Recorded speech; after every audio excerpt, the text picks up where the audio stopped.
Imagine this. It's a quiet night in the Irish countryside. The moon casts a pale glow over rolling hills, and the air is still. Too still. Then, a sound cuts through the silence. A wail, a low and mournful sound, rising into a piercing cry that chills you to the bone. You freeze. The wind, an animal? No. The sound is human, yet not. Your grandmother warned you about this. If you ever hear the banshee's cry, it means that death is near. Welcome to Hauntings and Happenings, where we explore the eerie, the unexplained, and the terrifying folklore that has haunted humanity for centuries. I'm Casey, your guide into the supernatural unknown, and today we're delving into one of Ireland's most chilling legends, the Banshee. The Banshee is not a ghost in the traditional sense.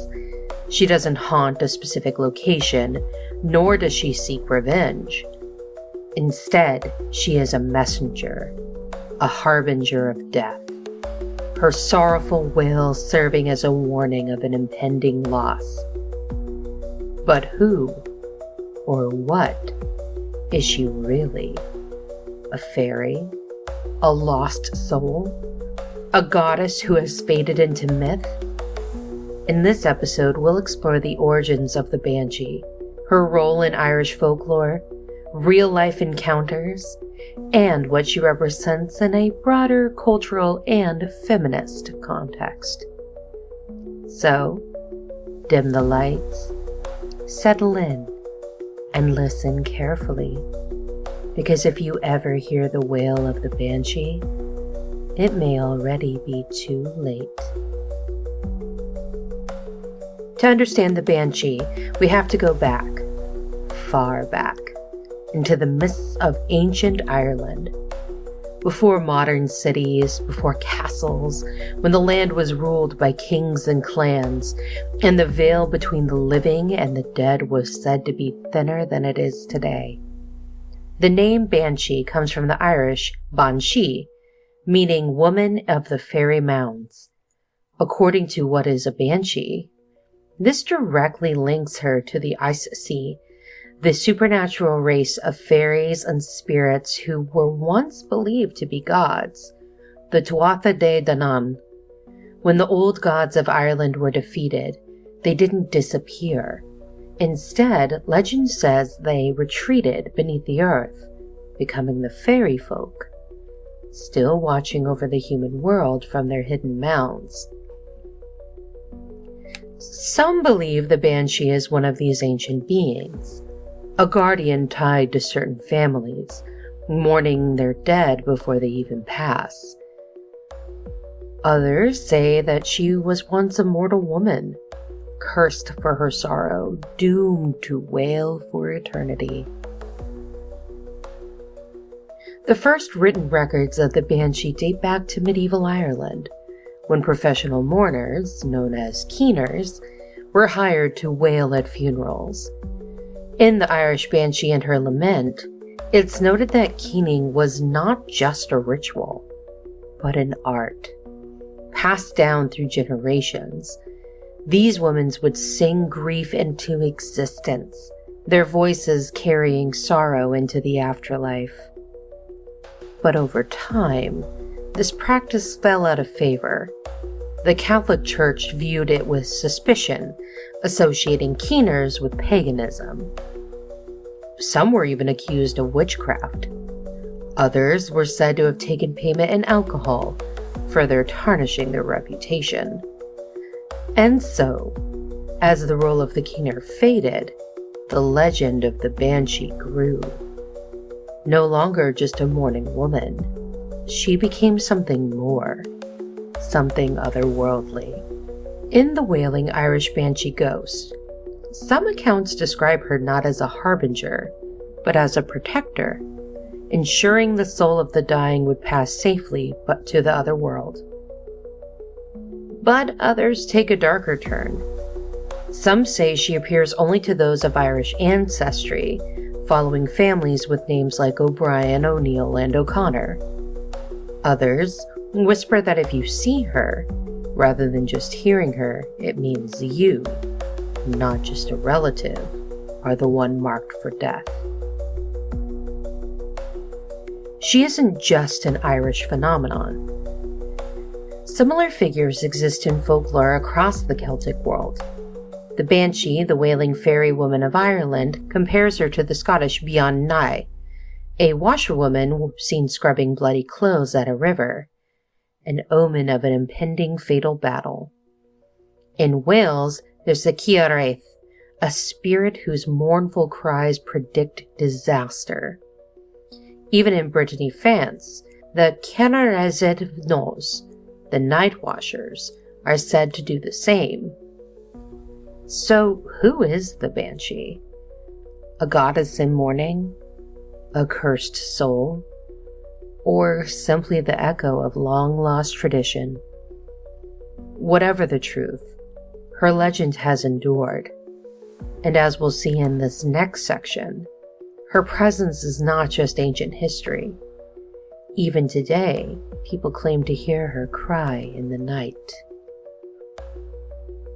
The Banshee is not just a myth. She is a warning, a whisper on the wind, a figure seen at the edge of your vision, vanishing before you can be sure she was even there. Across Ireland, her story has been told for generations, passed down in hushed voices around the fire. She does not haunt places. She haunts families. If you hear her, it means death is near. But what does she look like? That depends on who you ask. Some describe her as a beautiful woman, young and sorrowful with long flowing white or red hair. She brushes it with a silver comb, an object so deeply tied to her legend that even today, Irish superstition warns against picking up a comb left on the ground. It could belong to the Banshee.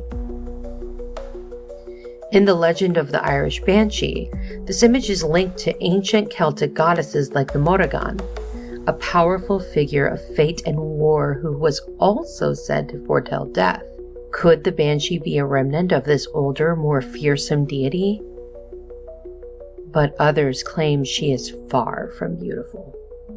In the wailing Irish Banshee ghost, she is seen as a horrifying crone, an old woman with long, tangled hair and hollow eyes, her face twisted in sorrow.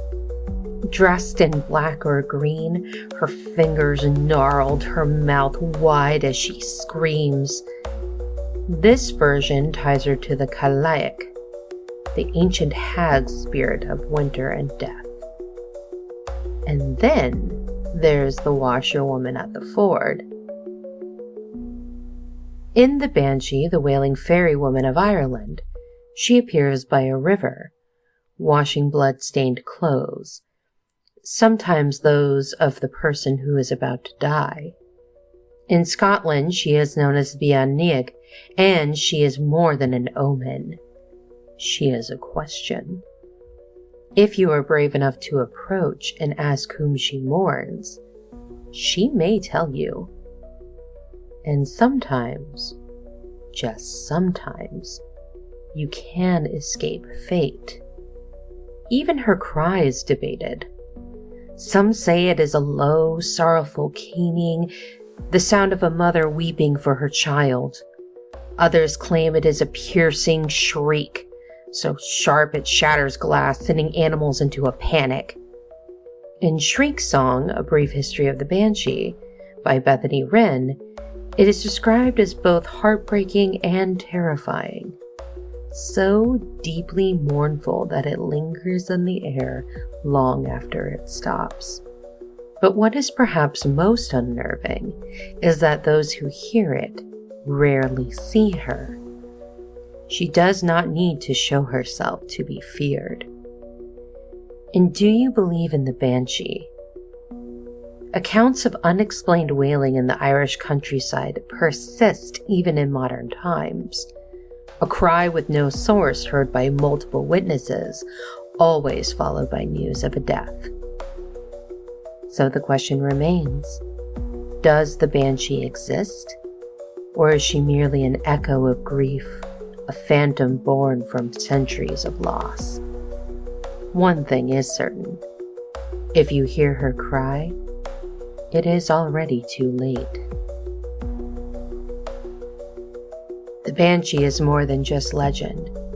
For centuries, people have claimed to hear her wail, to see her shadowy form in the night. These stories are not just whispers from the past.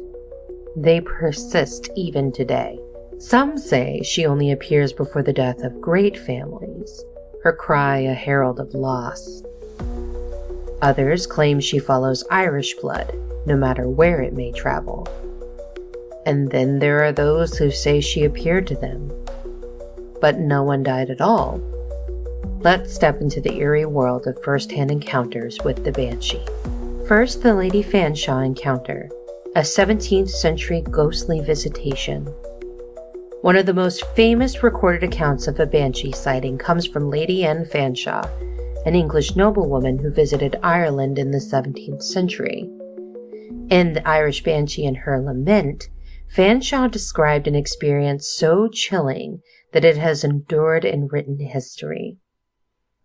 She was staying in a grand Irish house when, in the dead of night, she was awakened by a sound, a wailing cry, low and sorrowful, right outside her window.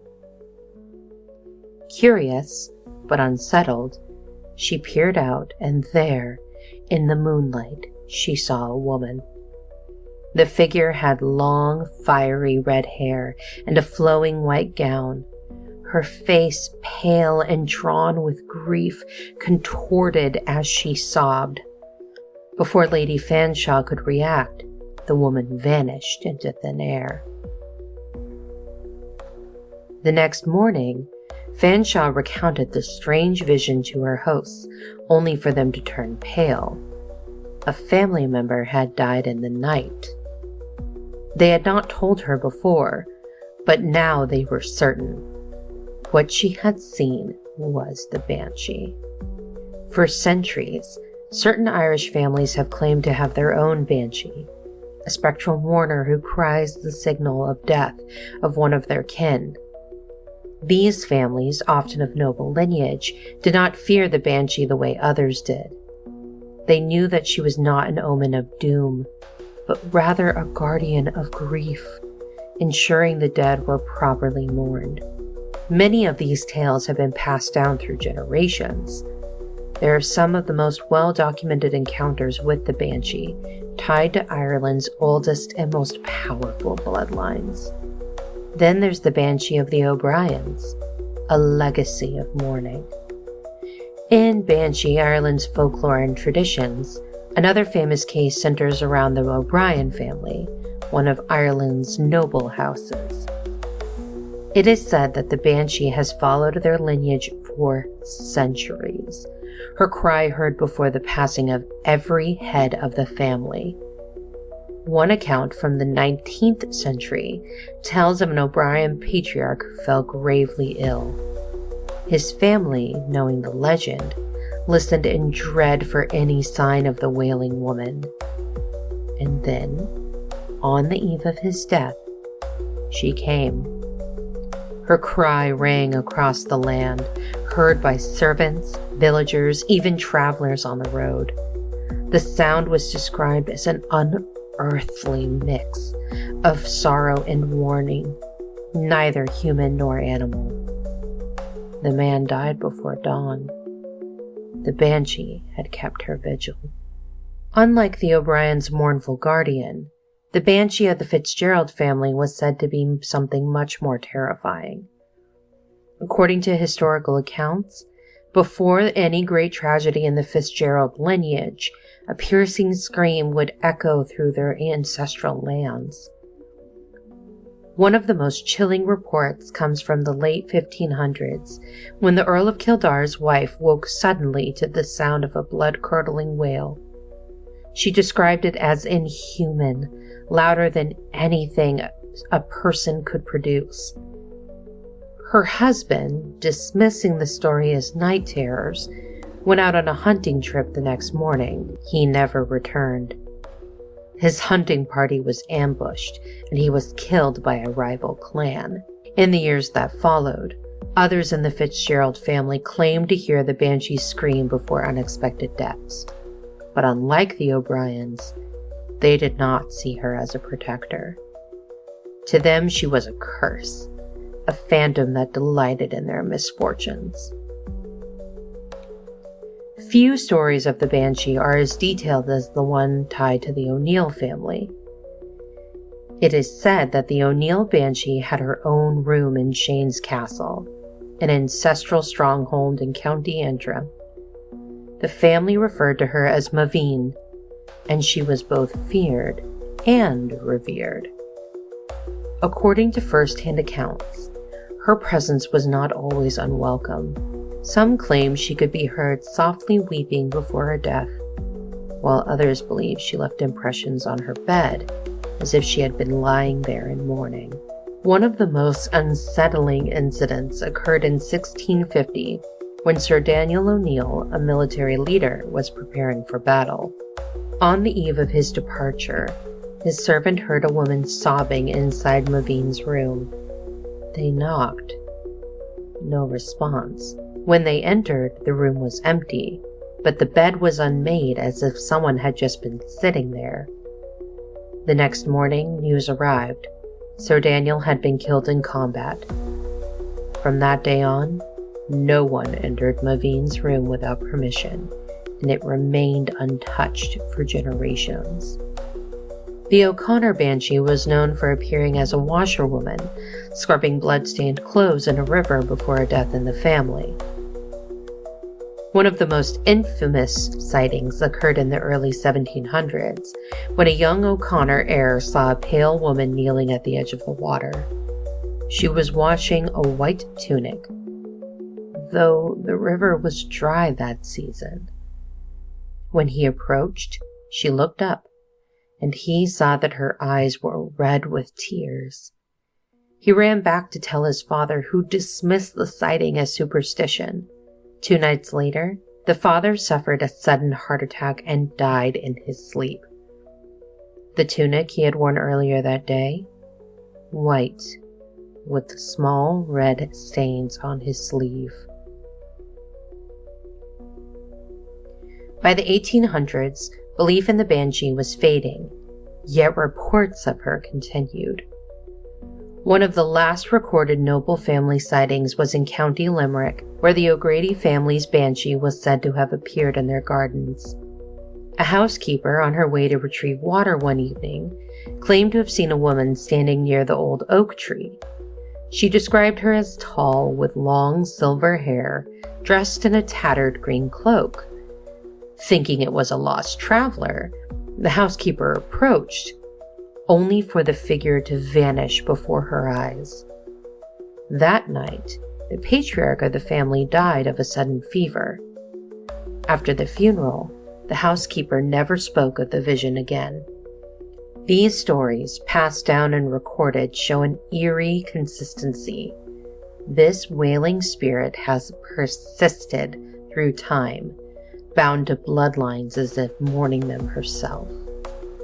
And the Banshee is not just an old tale. People still claim to hear her. In Do You Believe in the Banshee? A 20th century account tells of a woman in Dublin who was preparing for bed when she heard a cry outside her home. Long, wailing, and unmistakably human. Terrified, she rushed to check on her family.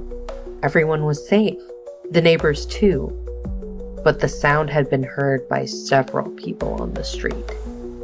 Expecting terrible news, they waited. But no death came. So why had the Banshee cried? Some believe that not every wail is a warning. that sometimes she mourns for tragedies yet to come. Or perhaps, sometimes the dead are simply watching. The Banshee is a woman's voice that cannot be silenced. She does not whisper. She wails. Her cry cuts through the night, a sound that cannot be ignored.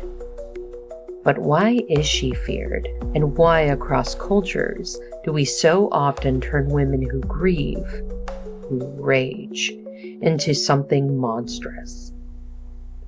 To understand the Banshee, we must also look at what she represents. In Echoes of Empowerment, unveiling the feminist resonance of the Banshee legend, the Banshee is described as a radical figure, a woman who refuses to be silenced. Historically, women were the mourners. It was their role to keen over the dead, their voices carrying sorrow into the next life. But as religion and power structures shifted, the grieving women became something to be controlled. Keening was a powerful tradition, powered by women at wakes to guide souls into the afterlife. However, as Catholicism took hold in Ireland, the practice was demonized. According to In Search of the Irish Family Banshee, English colonizers viewed keening as uncivilized, reducing it to nothing more than howling. The church followed suit, claiming that mourning should be private and quiet, between God and the deceased, not something performed loudly and publicly, and by women. And so, as keening was erased, the Banshee was born, a spectral reminder of the voices that had been silenced. In how banshees relate to triple goddesses, the Banshee is linked to the ancient Celtic triple goddess, a deity that appears in 3 forms: maiden, mother, and crone. The Banshee in her many depictions reflects all 3. The maiden as a young, beautiful banshee with flowing white hair, sometimes mistaken for a lost soul or a fey creature. The mother as the washerwoman at the river, mourning for those about to die, protecting their passage to the next life. And the crone, the terrifying old woman, eyes red from centuries of weeping, hair wild, mouth open in an endless wail. This pattern repeats in folklore across cultures. Women who know things, who see what others cannot, who speak when others are silent. Are they wise or wicked? Prophets or witches? The Banshee, like many female spirits before her, is not allowed to simply be. She is either mournful or monstrous, never in between. The fear of women who knew too much, who spoke when they should have remained silent, was not limited to keening. According to negative female portrayals and folktales from Inverse Journal, spirits like the Banshee, the Rantas of Finnish folklore, and the Kikimora of Slavic legend share common traits. They are women who linger at the edge of society, associated with prophecy, death, or a little mischief. These spirits, much like real women accused of witchcraft, are seen as dangerous because they could not be controlled. The Banshee who mourns outside the boundaries of religious authority is not so different from the witch who practiced folk healing or midwifery without the church's blessing. During the height of European witch trials, women accused of possessing knowledge beyond their station, especially knowledge of death, were often executed. Midwives, widows, and women who acted as spiritual guides were branded as dangerous. In some ways, the Banshee reflects these fears, an immortal echo of the power that patriarchal societies sought to destroy. In the article, The Banshee and the Celebration of Women, Even the Difficult Ones, The Banshee is described as a woman who dares to mourn openly, refusing to be forgotten. She is a woman who cannot be controlled. She does not harm, she does not kill, she only warns. Yet still, she is feared. Her story echoes those of women throughout history who have been condemned for their grief, their intuition, their refusal to conform. The Banshee is, in many ways, every woman who has ever been told to quiet down, to accept loss without tears, and to grieve in silence. Today, the legend of the Banshee is being reclaimed. No longer just a figure of fear, she is seen as a symbol of resistance, a reminder that grief is powerful, that sorrow has a voice, and that women's warnings should be heard. Modern feminist movements have embraced figures like the Banshee as symbols of defiance. In echoes of empowerment, the Banshee is compared to the suffragists, the women of the #MeToo movement, and all of those who fought to make their voices heard. Perhaps it is not death itself that people fear when they hear her cry. Perhaps it is the reminder that death comes for everyone, that loss is inevitable, and that no matter how much we try to ignore it, grief will always find its voice. The Banshee is more than just a legend. She is a feeling, a presence. Her wail lingers at the edge of consciousness, like a memory you can't quite place. But why does she haunt us, even in an era when so many dismiss ghosts and spirits as superstition? What is it about a woman's mournful cry that latches onto the human psyche, refusing to be forgotten? Perhaps the answer lies not in what the Banshee is, but what she represents. At its core, the legend of the Banshee taps into one of the oldest and most primal human fears: death. In Bethany Wren's Shriek Song, A Brief History of the Banshee's wail is described as a manifestation of the human need to prepare for loss. The fear of death is universal. Across cultures, we create figures who signal the coming of the inevitable, from the Grim Reaper to the Valkyries of Norse myth to the psychopomps who guide souls to the afterlife. But the Banshee is different. She does not take life. She does not judge the dead.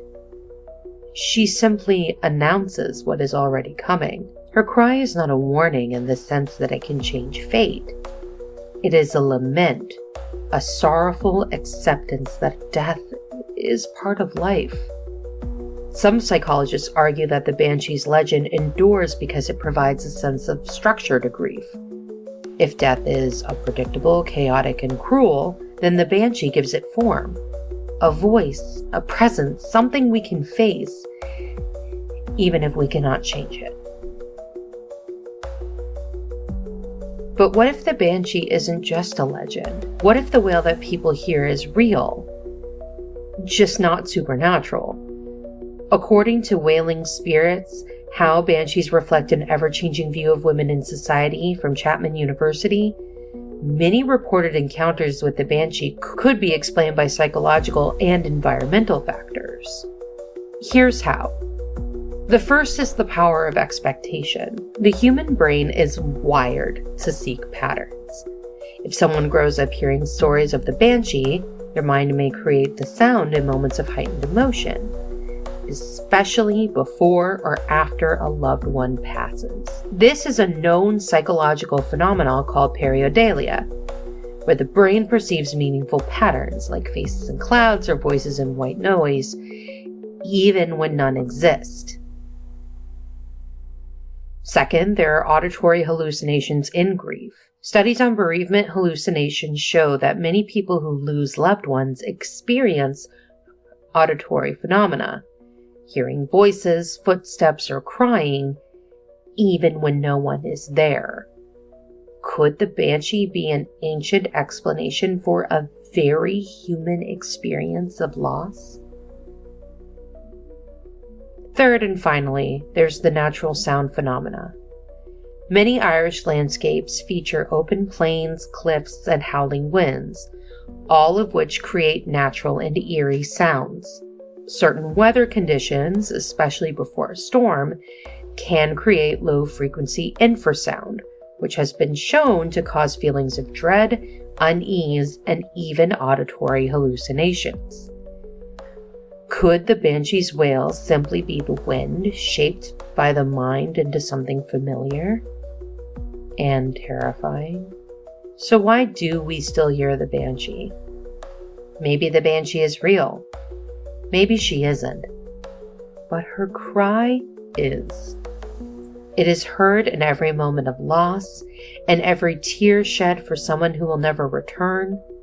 It is heard in the voices of those who refuse to be silenced, in the echoes of those who came before us.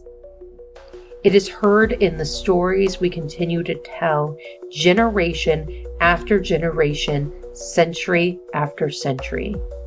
And maybe, just maybe, this is why her legend will never die.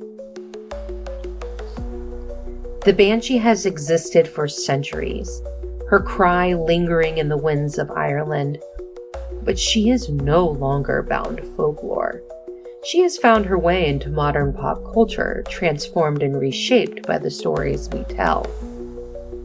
From television and movies to video games and urban fantasy novels, the Banshee has evolved into something new. Sometimes she is a ghost, other times a warrior, and in some cases, she is nothing like the legend at all. Hollywood has never been shy about borrowing from folklore. The Banshee is no exception. However, her portrayal has often drifted far from the traditional Irish myth. In Wired's fantastically wrong, The Surprising Truth Behind the Banshee, writer Matt Simon points out that many pop culture interpretations strip the Banshee of her role as a messenger of death, and instead turn her into an aggressive monster. Take, for example, the Banshee from Darby O'Gill and the Little People, one of the first major Hollywood depictions of a Banshee. In this film, she is a terrifying, ghostly figure who physically hunts people down to claim their souls, completely removing her original role as a passive omen. A more recent but equally inaccurate portrayal is found in the popular TV series Teen Wolf. In this version, Banshees are depicted as women with supernatural powers who can predict death, not by hearing the wail of another, but by sensing it themselves. While this leans into the idea of foresight, it strays far from the Irish legend. However, some media gets closer to her roots. For example, in 2022, the Banshees of Inisherin, despite not featuring an actual Banshee, it uses her as a metaphor for inevitable fate and sorrow, staying true to the emotional depth of the legend. And the TV show Supernatural portrays the Banshee as a spiritual force that warns of death, closer to the original myth, though the show still adds an extra layer of terror by making her prey on the vulnerable. These varying portrayals reveal something interesting. We no longer see the Banshee as just a spirit. We have made her into something else entirely. Beyond movies and TV, the Banshee has also found a home in the world of gaming. In The Banshee, the Wailing Fairy Woman of Ireland, it is noted that modern entertainment often turns the Banshee into a combative force, rather than an omen. For example, in Dungeons & Dragons, we see Banshees introduced as undead creatures who actively attack the living, draining the life force of those who hear her screams, a major departure from the passive, mournful creature of Irish lore. The Halo franchise even has a combat aircraft named the Banshee, borrowing the name for its eerie, high-pitched wail as it swoops down on enemies. again reducing the Banshee to a weapon rather than a messenger. World of Warcraft and other fantasy games turn the Banshee into a vengeful female ghost, completely shifting her from her original purpose of warning the living of approaching death. So why do we keep reimagining her as something she was never meant to be? According to the Wailing Spirits article from Chapman University, Western storytelling tends to turn female spirits into either monstrous threats or powerful warriors, rather than allowing them to exist in the liminal spaces as they originally did. The Banshee was never meant to fight or to kill. She is simply meant to be heard. Legends are one thing, but personal encounters, those stay with you forever. The Banshee is more than just a story. She is a presence, a warning, a whisper in the night that, once heard, is never forgotten. Across Ireland and beyond, people claim to have encountered her, to have felt the chill of her wail echoing in their bones. And it's not just ancient families of Irish descent who hear her anymore. One of the most chilling modern accounts from Do You Believe in Banshee is a collection of first-hand experiences. A woman in County Cork had just put her children to bed when she heard a sound outside. A long, drawn-out wail unlike anything she had heard before. At first, she thought it was the wind, but the sound was unmistakably human. Her husband heard it too, so did their neighbor, and the three of them stepped outside, looking around, expecting to find someone in distress. But there was nothing. No people, no animals, no wind strong enough to make such a sound. It lasted for several minutes, moving through the air, growing softer, then louder again, and then, as suddenly as it began, it stopped. The next day, she received a phone call. Her uncle had passed away in the night. She hadn't seen him in months, hadn't even known he was sick. But the Banshee had. Another account from Banshee Wailing Spirit Mysteries tells of a man in Dublin who grew up hearing stories of the Banshee from his grandmother. He never believed them. Then, one night when he was walking home from work, he heard a sound that made his blood run cold. A woman's wail, long, hollow, and filled with sorrow. At first, he assumed it was someone in distress, but as he looked around, the streets were empty. No houses nearby had open windows, no voices called out. The cry seemed to come from nowhere, and from everywhere.